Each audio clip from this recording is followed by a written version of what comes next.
నువ్వు ఒక క్రిస్టియన్గా గుణదలకు కానీ గౌరీపట్నం కానీ చర్చికి కానీ వెళ్ళి అక్కడ గుండు కొట్టించుకున్నావా, కొబ్బరికాయలు కొడుతున్నావా?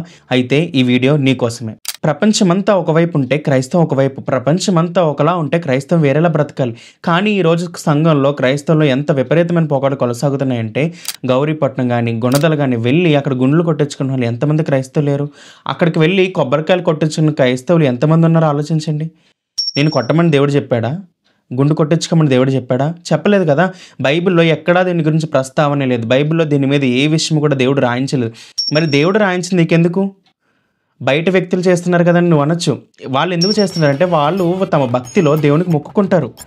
నేను ఇది ఇస్తాను అది ఇస్తాను దేవునికి మొక్కుంటారు, వాళ్ళ భక్తి అది. కానీ నీ భక్తి అది చేయమని నీకు బైబిల్ చెప్తుందా? చెప్పలేదు కదా. మరి నీకు ఎందుకు ఆ విషయం? అంటే బయట సిద్ధాంతాలను, బయట ఉన్న ఆచారాలను తీసుకొచ్చి క్రైస్తవులను చెప్పిస్తానంటే దేవుడు నేను ఒప్పుకుంటాడా?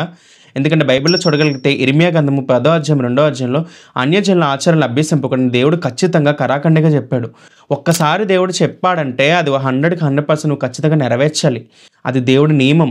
దేవుడి నియమానికి దాటి ఏది చేయకూడదు. అలాగే రోమపత్రిక 10వ అధ్యాయం 2వ వచనంలో లోక మర్యాద అనుసరింపకుండా అంటున్నాడు. నువ్వు వెళ్ళి అక్కడికే వెళ్ళి గుండు కొట్టించుకోవాలి. బయట బార్బర్ షాపులు లేవా?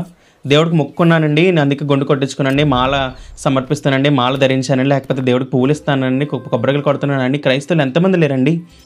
కొన్ని కోట్ల టర్న్ ఓవర్తో బిజినెస్లు జరుగుతున్న చర్చెస్లో, గౌరీపట్నం గుణదల చర్చెస్లో ఆలోచించండి.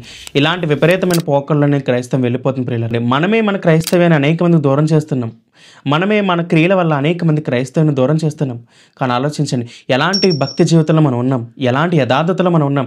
దేవుడు ఆత్మతో సత్యంతో ఆరాధించమన్నాడు తప్ప గుండు కొట్టించుకుని మొక్కబడే మళ్ళీ కొబ్బరికాయలు కొట్టి దేవుడు మొక్కమని లేదు. నీ భక్తి ఎలా ఉంది, నీ విశ్వాసం ఎలా ఉంది ఆలోచించుకో. దేవుడు ఇది ఖచ్చితంగా యాక్సెప్ట్ చేయడు.